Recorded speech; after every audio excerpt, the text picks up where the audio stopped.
All the news that's fit to print. The Adolph Ochs story.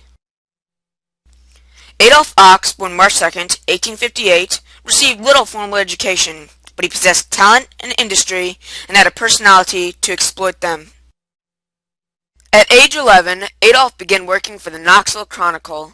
He'd arrive at 5 a.m., fold the 50 papers for his route, walk 4 miles delivering them, go home for a brief breakfast, and by 7 a.m. be seated at school.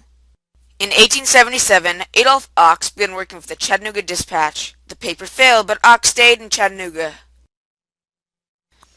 A year later, at 20, he bought the Chattanooga Daily Times, borrowing the $250 down payment and trying to turn around a struggling paper with just $12.50 in working capital. He tirelessly helped the city grow and was a major factor in creating a local economic boom in the 1880s. The Panic of 1893 dealt Ochs a severe economic blow, and by 1896 he was on the verge of collapse, so he did what he did best. He bought another failing newspaper, the New York Times. He drew on his experience at the Chattanooga Daily Times, and with $70,000 in credit and a letter from Grover Cleveland, he took over the collapsing New York Times. He made a promise to give the news impartially, without fear or favor.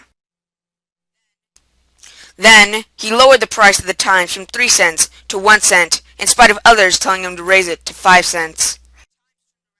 The Times turned around and became one of the nation's great newspapers. In 1897, Ochs coined the slogan, "All the news that's fit to print," which still appears on the front page of the New York Times today.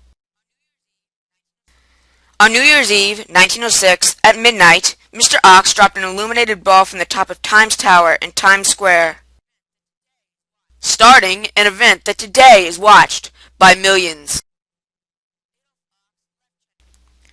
Adolph Ochs left Chattanooga after he bought the New York Times, yet he continued to have an active interest in the community and its development. In 1935, he endowed a chair in city government and politics at what was then the University of Chattanooga. Mr. Ochs was instrumental in preserving the historic Civil War Chickamauga battlefield, purchasing and donating the majority of the land forming the Chattanooga Lookout Mountain Park. Today, the Ochs Center for Metropolitan Studies, located in Chattanooga, offers research and data analysis services for local nonprofit organizations and local government. Adolph Ochs, a part of Tennessee's unique history of law and liberty.